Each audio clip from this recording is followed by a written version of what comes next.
In today's video, I'm going to teach you how to recall an envelope using Docusign.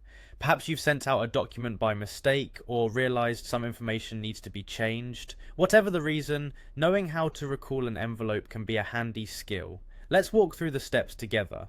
First, you'll want to open your web browser and head over to Docusign's website.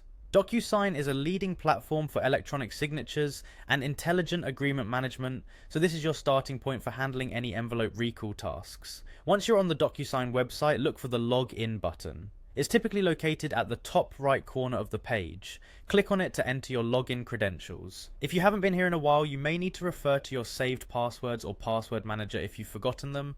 After you've successfully logged in, you should find yourself on the Docusign homepage. This is your workspace hub where you can manage all of your documents and envelopes. Take a moment to familiarize yourself with the interface if you haven't seen it in a while. You'll next want to navigate to where all your envelopes are stored. This is easily done by looking for a tab or link associated with documents or envelopes. Once you're in the area with your envelopes, you'll need to identify the specific envelope that you need to recall. Scan through the list, and when you find the one you're looking for, draw your attention to the three-dot icon located next to it. This icon is typically referred to as the More Options menu and gives you access to a variety of actions related to that specific envelope. Click on this icon to reveal the menu. In this menu, you'll see an option labeled Void. By selecting Void, you're effectively stopping the envelope from being completed, signed, or processed any further. A prompt will appear asking you to confirm this action. This is your chance to ensure that you're voiding the right envelope.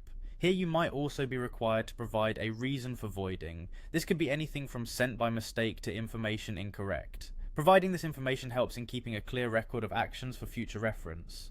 Once you've confirmed and provided a reason, the envelope will be voided. This means it will no longer be actionable by the recipients, and they will be informed of the voided status as well. And there you have it. We've just walked through the process of recalling an envelope on Docusign. This skill is essential for ensuring the accuracy of your document management. I hope you found this tutorial helpful, and remember, practice makes perfect. Keep exploring the platform to gain more mastery over your document management tasks. Thanks for watching, and see you in the next tutorial.